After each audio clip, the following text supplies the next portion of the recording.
So our next speaker is Reid. So Reid is a professional officer, social worker, and anti-racism visionary at the British Association of Social Workers. Whilst he qualified as a social worker in 2010, his frontline social care experience spans over 20 years, and he has worked across a range of services. When diverse role at BASW England involves supporting national groups of mental health, criminal justice, professional development, students, and newly qualified social workers. Really pleased to have you here, Wayne. Please don't feel rushed. I know we've eaten into your section a little bit, so I think we'll just reduce the coffee break slightly if we need to. Okay, thank you very much, Louise, and good morning, everybody. Thank you for the invitation to speak at your event this morning. I have had to condense my presentation, so it is far more detailed than this usually, but I will take you through. I'm conscious of time as well, so I'll try not eat into the break any more than I have to. I'll just try and share my screen, just bear with me. I hope you can see that okay. Yeah? Yeah, fabulous. thank you. So first and foremost, I mean, I will do a proper introduction, but just to say that, you know, I'm not an academic or a researcher. I consider myself a straightforward guy. These are my simple ideas on anti-racism from the perspective of a previous social work practitioner. I guess now I'm sort of more of an activist around some of these issues to do with anti-racism. So I'll take you through. I hope some of the images there give you some insight as to the tone and perspective that I have on anti-racism also.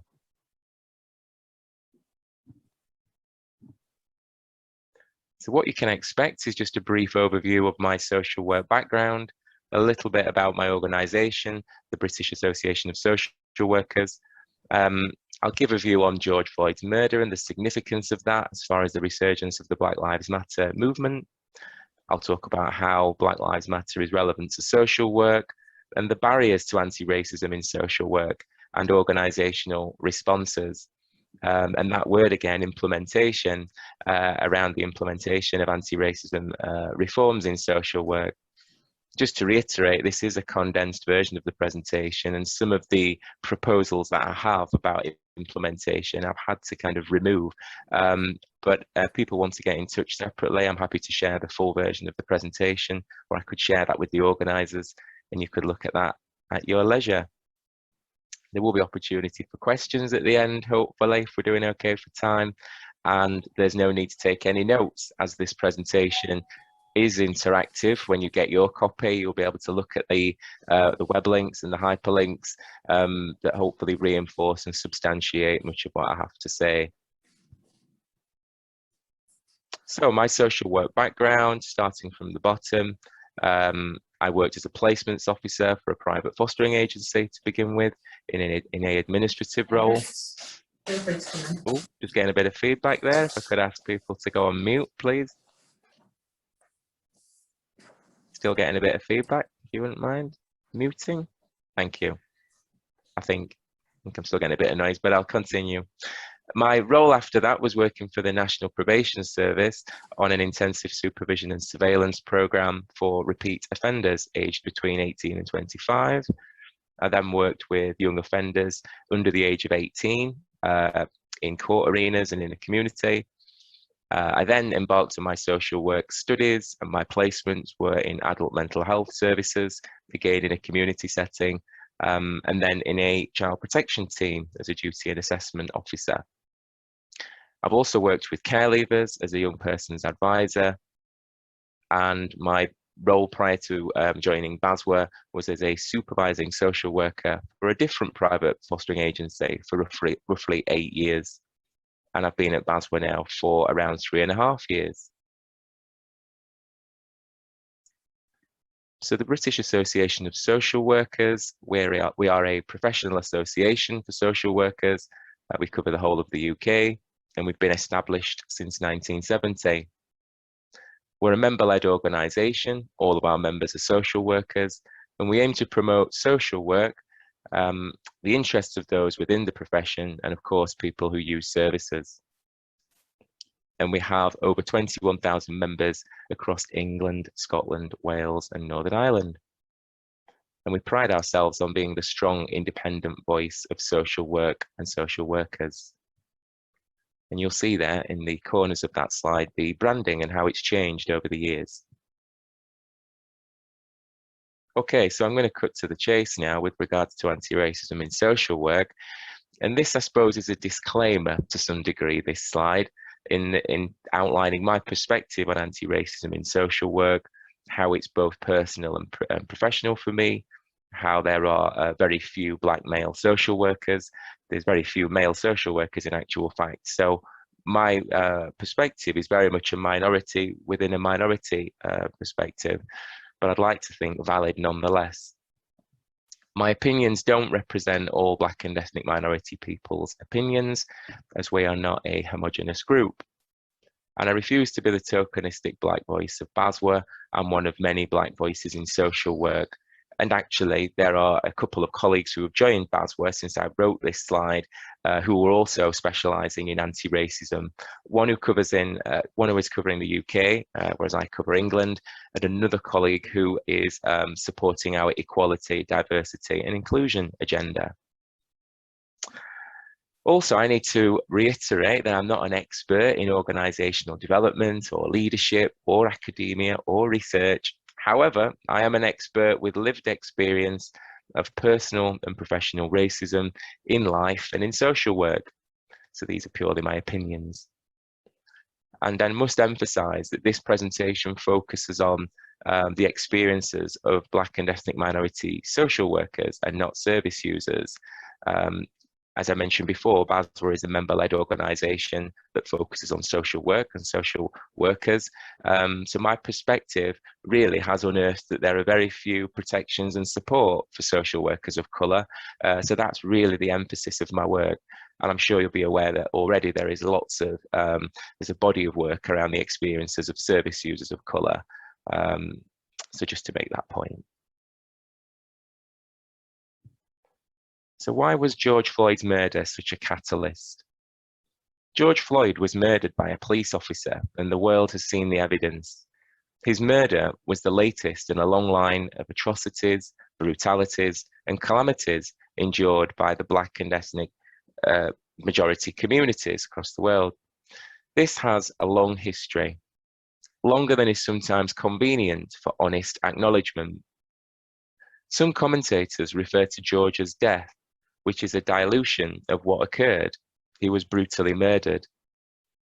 The context to George's murder is emotive and cumulative.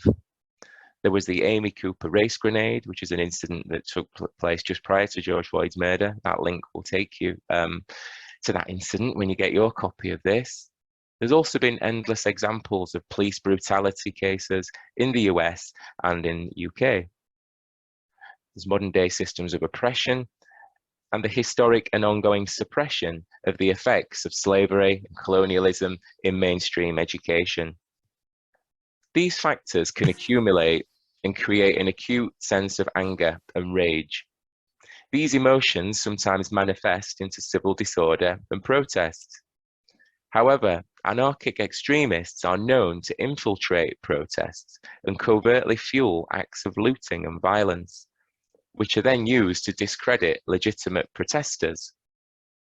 This detracts from the causal factors that trigger protests. Interestingly, little is reported about the long-standing looting of Africa's natural resources, which is ongoing. And again, I hope those images there supplement much of what I've tried to capture in that slide. What is anti-racism? Anti-racism is a belief that all races and ethnic groups are equal and deserving of the same opportunities. But the most important part of anti-racism is the next step, which is to do something about the existing inequality. Anti-racism is the active dismantling of systems, privileges, and everyday practices that reinforce and normalize the contemporary dimensions of white dominance. This, of course, also involves a critical understanding of the history of whiteness. And that definition is from the author Ibram X. Kendi, who wrote the book How to Be an Anti-Racist, which I would encourage you to read if you haven't already. And again, I hope that image there at the side supplements the definition that Ibram outlines. Here is an infographic that I created, which is about anti-Black racism from people without colour and what that involves. This isn't an exhaustive list, but just to give you some insight and some flavour. I was slightly distracted by your cat then, Louise, so forgive me. Okay, so some examples of anti-Black racism involve an inability to listen to Black people's problems and respond with empathy, an inability to take direction from Black people, an inability to give Black people credit, an inability to celebrate Black accomplishments, assuming Black people are less capable, educated, or intelligent, conflating anti-Black racism with issues faced by people without colour. And I have to really emphasise that one, because the work that I've been involved in over the last 18 months, I think that's the one that really, I've been faced with quite a lot, really, that conflation. But to continue, it also looks like confusion when Black people are successful, downplaying and or glossing over racism in the workplace and society, knowingly being condescending and or patronising towards Black people, knowingly perpetuating stereotypes about Black people, knowingly appropriating Black culture, knowingly enforcing anti-Black dating preferences, silence when Black people experience racism, taking no action when faced with clear evidence of racism, treating Black children like adults, which is adultification, and finally, unnecessarily trying to compete with Black people. And as I mentioned, that isn't an exhaustive list, but just to give you some insights there. Okay, so the wake-up show. There is a big difference between being anti-racist and not wanting to be seen as a racist. People are sometimes more scared of being labelled as racist than they are of actually being racist. An individual or organisation that is anti-racist is much more likely to recognise why they themselves are potentially racist, understand how they have been socialised to be inherently racist, and identify the benefits they receive from the existing racist structures. Those embracing macho, anti-woke and politically incorrect descriptors as laudable, even a badge of honour, seem unable or unwilling to view introspection, self-reflection, or self-awareness as supreme personal qualities. White psychosis, as described by Kehinde Andrews, is expressed in strange ways. It's a damning indictment on society when to be described as woke, or to be a do-gooder, or in any way virtuous, is considered derisory. This defies my sense of logic and is selective outrage to me. Personally, I think it's important to want to do good for my fellow human beings and strengthen our societal interdependence.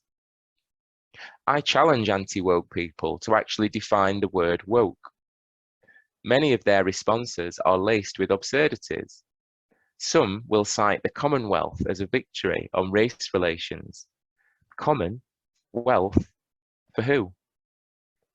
Possibly a Freudian slip in retrospect.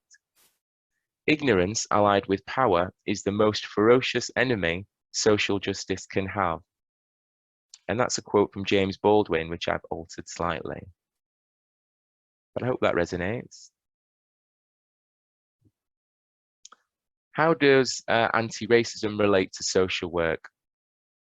So the professional standards for social workers, which are governed by Social Work England, they state that all social workers must. Now, the following excerpts are the closest things that I could find within the professional standards in relation to anti-racism, anti-oppression, and anti-discrimination.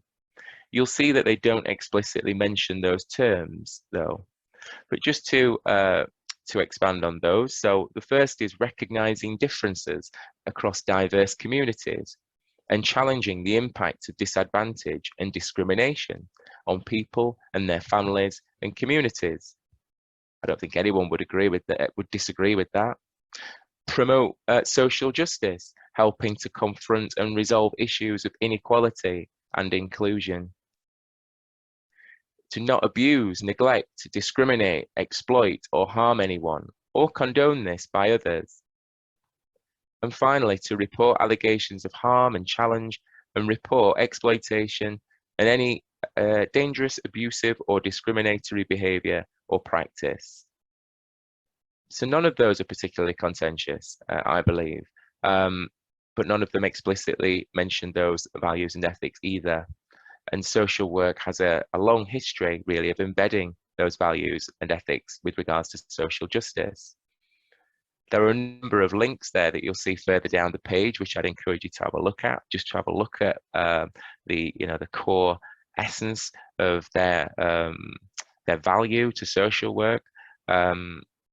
And I'm sure you're probably already aware of the history of some of those values and ethics. But as you can quite clearly see, they're not explicitly included in the professional standards for social work, which myself and BASW, feel quite strongly they should be included. So that is something that we'll continue to campaign on. Also, BASW's Code of Ethics, again, that link will take you to those when you get your copy of this. We're aware that there's some work that we need to do as an organisation in terms of updating those, and that work is underway, as well as with the professional capabilities framework. There are a number of position statements which BASW have published in relation to George Floyd's murder, promoting anti-racism in social work, responses to the Equalities Minister, and so on. Again, I'd encourage you to have a look at the BASW website at those and at those links. There's an article I've included there called Confronting the White Elephant, White Privilege in Social Services, which again, I think is very illuminating in terms of the relevance of white privilege to social work and social services. Again, there's a long history of cultural competence in social work, a strong academic body of work by many revered academics and researchers, but I would argue little in the way of practical application of that, that theory. And again, that's something that is very relevant to anti-racism, but also other areas of discrimination as well that people are victim of. So again, I think, we need to look at the practical application of that more within the profession. And finally, decolonising social work education and policy. There is a very kind of national movement, I think, around decolonising curriculums, both in school education, in higher education, and further education, and rightly so within social work as well. And I'm involved with a few groups that are encouraging that and pushing for that. So those are just a few examples of how anti-racism is relevant to social work, I believe. Here are a few examples of my own activism in relation to anti-racism in social work. There's a book called Outlanders, Hidden Narratives from Social Workers of Colour, which I co-edited recently with a publisher and social worker called Siobhan McLean. That book includes essays, poems, stories, and miscellaneous works from various social workers from Black and ethnic minority backgrounds. So again, I'd encourage you to have a look at that. And not to line my own pockets, but all the proceeds go to charity. But I do think it's a real rich resource that most people inside and outside of social work can get something from. But then I would say that, I suppose. Also, I've been involved in many events, most notably the Guardian Social Lives 2020 event last year, where I shared a platform with the Chief Executive of Social Work England and other revered colleagues, and spoke about the profession and how we might drive forward improvements. There is a group called the Black and Ethnic Minority Professional Symposium that I founded last year, or called BPS for short. That's the original flyer, which we advertised for members for. We currently have 15 members of that group. We have a chair and a vice chair. We held an event last year called Smashing the Glass Ceiling, which was about supporting social workers of colour with regards to their career progression and smashing through the glass ceiling of the barrier in terms of senior management roles.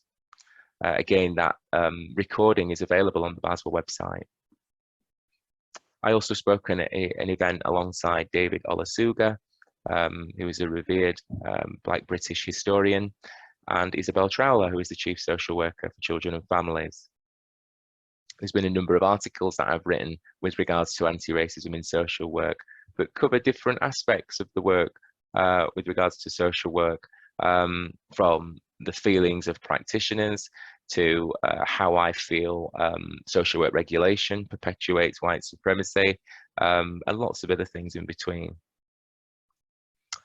I've also shared a platform with who I consider to be two anti-racism in social work pioneers, Gurnam Singh and Kishbati Sinclair. So again, very proud to be involved with that. And there's been a number of online events, presentations, podcasts and webinars, which will all be available to you after this session. I'll make sure I share my portfolio with the organisers. Barriers to meaningful organisational change. Before any meaningful change can be achieved, social work educators and employers must acknowledge the inherent and intrinsic nature of whiteness, white fragility, white privilege, and white supremacy as unconscious bias in most, if not all, institutions, structures, and organisational cultures. Individual and organisational awareness is an imperative first step for social workers, employers, and educators to address workplace racism effectively. And you'll see the image there, which I think is reflective of many organisations, certainly in terms of ethnicity, perhaps not gender. But you know, again, I think it just it highlights really the need for anti-racist approaches at all levels within organisations. Social work is institutionally racist, and I don't say that lightly. But so are many institutions, organisations, and professions, not just the police. When you consider Sir William Macpherson's definition from the 1999 report of the Stephen Lawrence inquiry, there is evidently a collective failure to provide an appropriate and professional service to social workers of colour based on their colour, culture, or ethnic origin. This is visible in processes, attitudes, and behaviour which amount to discrimination through unwitting prejudice, ignorance, thoughtlessness, and racist stereotyping, which disadvantages ethnic minority people. This correlates with the overrepresentation of Black and ethnic minority social workers in fitness to practice cases. Reports from the Social Workers Union of Black social workers being failed on their assessed and supported year in employment, ASYE, and various other detrimental career outcomes. Many prominent social work leaders ask the same old tired questions, then promise another exploration of the long and grueling wilderness we meandered through in previous decades. Just like another government inquiry into, well, take your pick, the ongoing Windrush scandal, Stephen Lawrence, stop and search. The tactics generally deployed by our oppressors generally involve seek and destroy, smokescreens and mirrors, or deafening silence. We must now ask, is there really the appetite for real change? Is there the actual commitment, intention, and motivation? Because if not, why not? Financial investment is not necessarily a major hurdle here. It comes down to the priorities and values of the existing leadership. I'd rather have some meaningful action, even if it is not perfect, as long as it is genuine, rather than this never-ending paralysis of fear and/or indifference. Let's have more clarity about what your change looks like and the timescales for implementation. If not, it's all just performative window dressing and pitiful. No more questions, just meaningful actions, please.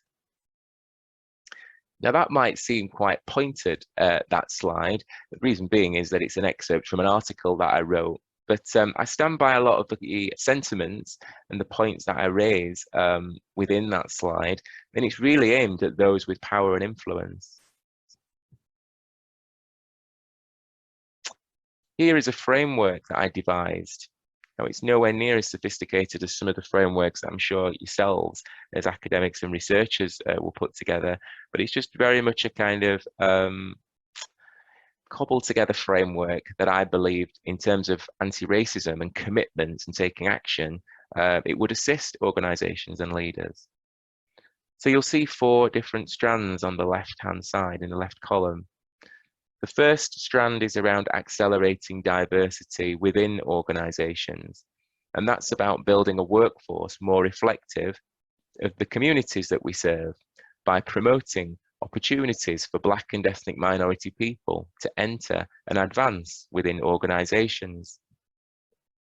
Some actions that might arise from that could involve a fast-track scheme for high potential people from ethnic minority backgrounds, fueled by targeted recruitment for senior leadership, and work with partners to help grow diverse talent pools. Selected staff will be mentored by a member of the senior leadership team as they progress through different opportunities designed to build their career foundations. This will be maintained by ensuring there are diverse shortlists for every senior management role across the organisation. The next strand is about educating, empowering and equipping people. So, that basically means training and development. This will involve transforming the working culture to a zero tolerance of discrimination, introducing new immersive training to enhance awareness and support, to underpin inclusive management approaches and meeting various learning styles. And I think that's really important in terms of training and development with regards to anti-racism. It can't be a one-size-fits-all approach. It really needs to be on different platforms so it's accessible to as many people as possible. And that's really the way in which I've tried to undertake my work with anti-racism as well.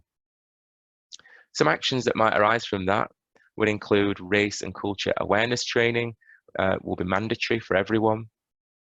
This will go beyond routine online training by offering guidance, peer support groups, recognising local issues, providing support to equip managers to champion diversity, and utilising external specialist advice and support as and when necessary.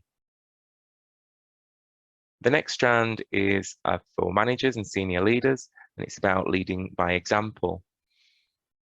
And the vision is about ensuring that every senior leader has a greater understanding of the issues faced by ethnic minority communities, and to ensure that they are well equipped to lead the fight for equality. Some actions that might arise from that could include every senior leader either committing to having an ethnic minority reverse mentor, which is something I will usually elaborate on further in these presentations, but I'm conscious of time restrictions this morning.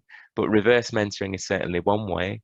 And the other way would be to provide professional support to a community organisation that is serving ethnic minority groups. And the final strand is about building transparency, which involves data collection and data usage. So the vision is about identifying any gaps in data and addressing these, ensuring that senior leaders can be held to account for the progress being made in tackling both discrimination and equality of opportunity. And the actions that could arise from that involve staff being encouraged to self-declare their identity, enabling a rich profile of the workforce's diverse needs to be built. This will underpin the introduction of an annual ethnicity pay audit. This is to address any anomalies that there might be, which quite often is the case within organisations, backed by any immediate action required. An ethnicity dashboard will help to track progress across the colleague life cycle and set targets for senior leaders, and the findings will be published internally, annually. So that's my vision. As I say, my fuller presentation usually has a lot more information behind each of those, but just so you get a sense of where I'm coming from, I guess, with regards to solutions. My approach to anti-racism isn't just about dwelling on the problems, it's also solution focused, I'd like to think. So that is just a little bit of a flavour of some of the solutions that I'm proposing. Here is another infographic that I created. And this is outlining the 3 typical responses to anti-racism from social work organisations. And what you can see is myself up against Manchester United goalkeeper David De Gea, and there are 3 potential outcomes. The first outcome is where I shoot the ball into the crowd dismally, and this translates into noteworthy silences. Anti-racism is not discussed, and there are no attempts to acknowledge or address racism. Leaders hope all this Black Lives Matter stuff just blows over. The second outcome is where I hit the stanchion, so between the post and the crossbar, where I fluffed it. That translates into cringe position statements and feeble blogs, recycled statements from years ago, regurgitated previous rhetoric on workforce unity with predictable platitudes, but no action. Unfortunately, this response is common. And finally, the ideal situation where I scored a goal, this translates into authentic anti-racism action plans being published, outlining significant reforms that commit to specific, measurable, achievable, and realistic targets. So what needs to happen nationally? The existing national frameworks and initiatives to support social workers of colour are fragmented and optional. This creates confusion and dilution in their coherence and implementation in practice. Social work has a long history of committing to anti-discriminatory practice, as I mentioned before, but less in the way of practical, mandatory implementation or robust challenge on these issues. Now is the time for social work leaders to properly address this by meaningfully and purposefully moving this agenda forward by establishing a mandatory anti-discriminatory national framework that is universal across social work. An important first step would be to explicitly reintroduce anti-discriminatory, anti-oppressive practices and anti-racist values and ethics into the professional and qualifying education and training standards. And I must say that with previous regulators, we were closer to that type of terminology with the HCPC and the GSCC. Not totally explicit, but certainly closer somewhat. So I believe this approach should involve partnership working between key stakeholders to enforce these values and ethics across the professional landscape. Key aims and objectives should be to ensure consistency, introduce mandatory requirements, emphasize anti-racist values and ethics, and be universally applicable to all social workers, like the Professional Capabilities Framework and the professional standards. We all know that organisations can sometimes be avoidant of anti-racism, but as social workers, we must recognise that silence or inaction on racism is complicity with the oppressors. Unfortunately, as a profession, we have been complacent and have much more to do to cultivate equality, diversity, and inclusion in the workplace and society.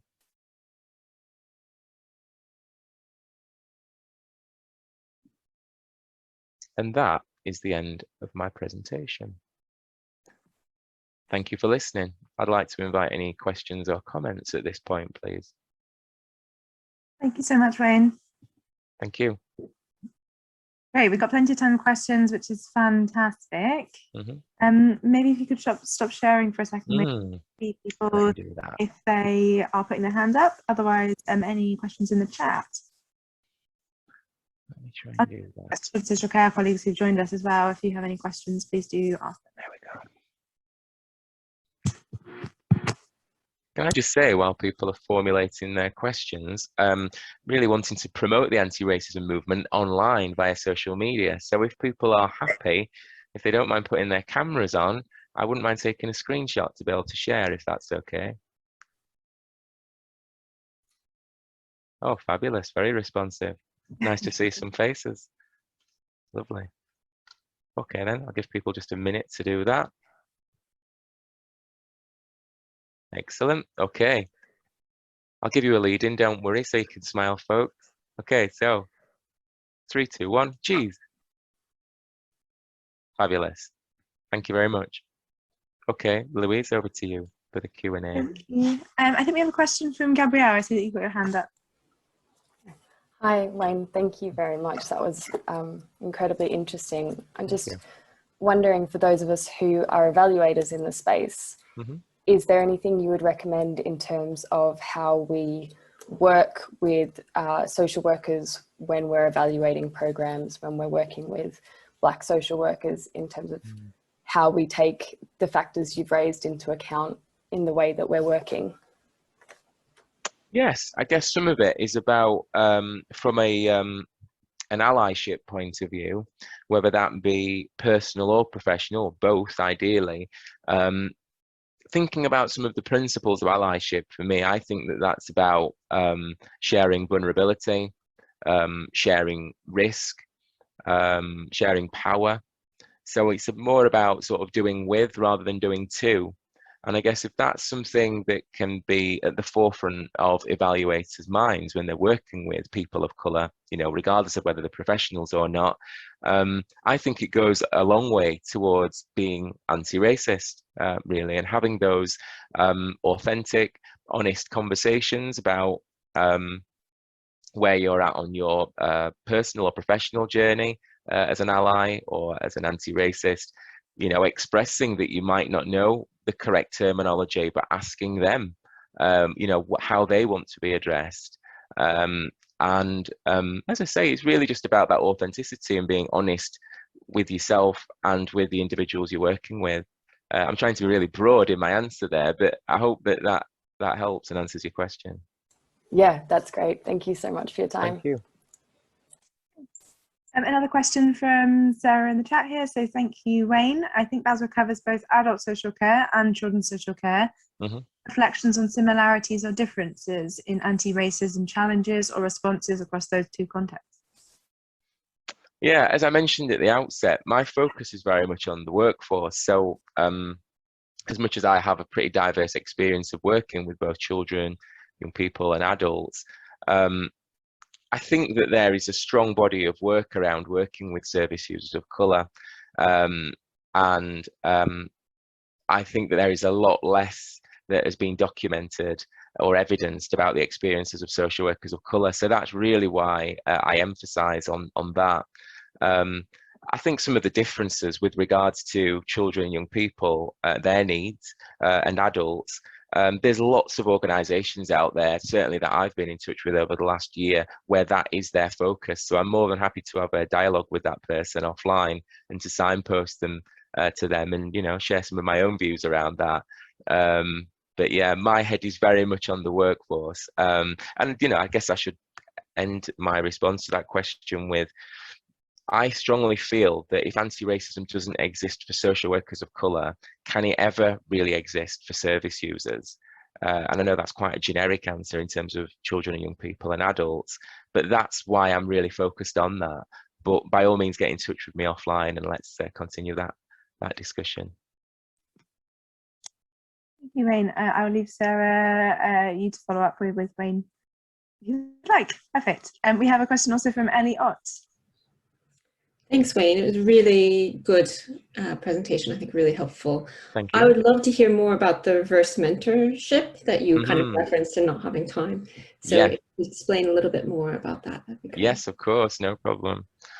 Okay, so with reverse mentoring, that is about senior leaders working with social workers of colour or people they're responsible for who are of colour, and reversing the power dynamic.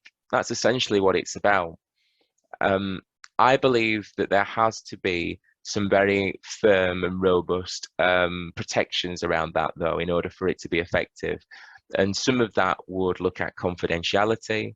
Some of it would consider the power imbalance that there naturally is. Some of it would look at conflict resolution, reviewing processes.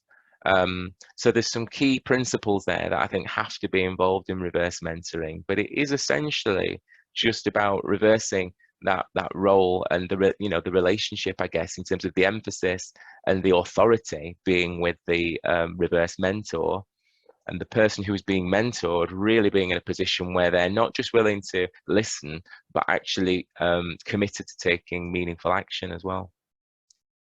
Does that answer your question, Ellie? Yeah, no, that's very helpful. Thank you. Okay. I'm really glad you asked that question, Ellie. I was also really interested in that as an idea. I was quickly Googling while you were talking, Wayne, to try and better Yeah. is. And I'm not going to pretend I'm the originator of reverse mentoring, because I'm not. What you see in that presentation is an amalgamation, of other people's ideas, my own, and so on. So yeah, I can't take all the credit for that. No, it's an absolutely fascinating idea. I think lots of us will go away and think about how and if we can implement that in our organisation. So thank you for bringing Fabulous. it. Nikki, I can see you've got your hand up. Yeah, thanks so much, Wayne. I thought that was really excellent, really. Thank you, Nikki. Exciting talk. And my first very brief question is, do you mind if I post a couple of screenshots that I took during it? Not at all. That's by all means. Yeah, I'm not precious about any of this stuff. In order for antiracism to work, it has to be accessible to as many people as possible. That's my philosophy. So yeah. Great. My other question really was for you and for the What Works Centre. Following on from Gabriella's question about how actually we get some of this into the practice of doing evaluation work. And I wondered whether there might be room for the centre and for other evaluators to commit to, in any project where we are evaluating, for example, the climate of a social work context, or anything where we're looking at social worker turnover as an outcome, that we might commit to asking particular questions about that local authority or that organisation, and whether that is something that you would be kind of open to talking to us as evaluators about. What are the questions that we should be asking about organisations that might affect the climate in which social workers are operating, the likelihood of them leaving the service. So whether there is kind of more work that we can do together, I guess. Yeah, that sounds very encouraging to me, Nikki. I'd be more than happy to have a conversation. I can't pretend I'll have all the answers, because I might not do, given my background, which I explained, I guess research, academia, it's new territory for me, in all honesty, but I'm more than happy to share my perspective and some of the work that I've already done, and the kind of, I think the way I've tried to approach the work is to make it as universal as I can in lots of different social work arenas, whether that be policy, practice, or education. So I'm confident there'd be some stuff in there that would be transferable to what you're looking for. So certainly. Great, thank you. And I guess from our perspective, I might give Bev a heads up that if she's comfortable enough to do so. Looking very surprised, Bev, sorry to put you on the spot. If I don't know whether it would be worth mentioning the work that we're doing with the anti-racism survey at the moment, whether that's or Namal, you're also nodding, so between the two of you, if you want to fight it out on who gives us a bit of an overview of the work we're doing there in collaboration with others. I guess in terms of sort of how we can support you all, and I guess make a commitment for ourselves. We are at the moment working on, and I would say it's in the early stages, working on some guidance that we can provide on, improving the equality and diversity and inclusion in all of our research work, which we hope will provide some sort of concrete examples about how we would like you to and expect you to be thinking about these things in our research, but also to provide some standards to hold ourselves to account in our own research as well, because I think we've been doing lots of reflecting on this recently, and I guess have acknowledged that we don't necessarily tick all the boxes that we would like to. And so we're working on this at the moment, and we'll be looking to provide that in the short to medium term. I would say also that I guess we've been mainly focused on service users, so on children and families, in our thinking around that. And I think this presentation from you, Wayne, I guess is a reminder that we need to think as broadly as possible about this. And when we're thinking about guidance, it's not only how we can include children and families from diverse backgrounds, but also how do we need to take into account social worker context and backgrounds in that as well. And again, we'll definitely take that away and think about how we can build that into the guidance we're developing at the moment. Excellent. Nimal or Bev, I don't know if you want to come in. Yeah, hi everyone. I've just posted in the chat, I don't know if everyone can see it, but we have a survey out now that we have worked with the Principal Social Worker Network in adults and in children's, and with Social Work England to, I mean, the survey kind of speaks for itself really, and it kind of, I think it was you, Nikki, that was kind of talking about kind of exit interviews and what the questions we might ask. So the survey kind of will hopefully give us the landscape as to, you know, what it looks like out there. We don't really have the data, and I know that Social Work England and Wayne, you might know a bit more than me, because I've been off for a while, are also asking social workers, registered social workers, for additional information as well as the kind of normal information about where you work and your area. They don't at this point ask when you register about ethnicity, age, gender, but I think that there's a separate questionnaire, and they might have amalgamated the two to find that information out, so that we could maybe look at kind of regional patterns, movement, and think about what that looks like when we layer over demographics of those areas as well. So that's kind of all out there at the moment for us to kind of all engage with and kind of distribute.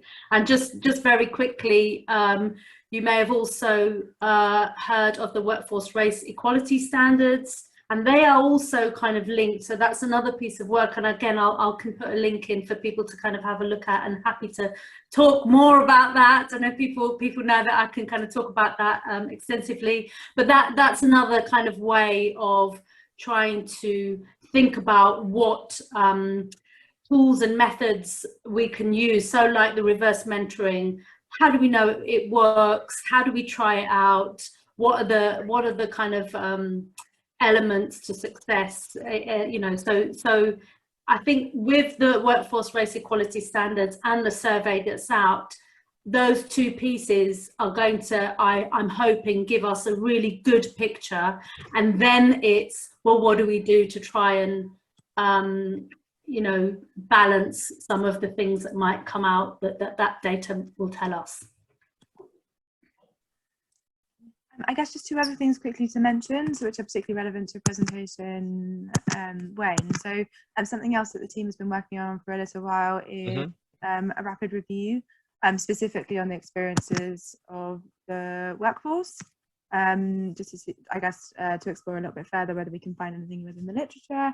So that will be coming out imminently in the next couple of months, so one to look out for. And I think mention as well, which I've completely forgotten, which is incredibly relevant to Nikki's question, is that we are planning on having a conference on research and race. This has been reorganised, so I think we'd hope to have it in person, but obviously that hasn't been possible. I'm not sure if anyone from what Activism knows what date we've settled on. If not, then I will make sure that that date is shared with you all. If we can open it up to you all, I think it would be fantastic. But that is specifically looking at research and race and asking those questions about how we can build this into our thinking when we're designing evaluations. I hope I haven't misspoken for anyone who's on the line for what works for children's social care. But from my perspective, I think the more the merrier. I think it would be a really useful day, so we can explore more of these issues further. The proposed date is the 7th of September, though that may be subject to change. We'll be in touch. We'll pencil that date in the diary for now. I think the only other point that I would make, Louise, is that you know, there are different initiatives that are driving forward at the moment. The ones that Nimal's just outlined, some of the ones that I'm aware that what Work Centre are undertaking from what you've said.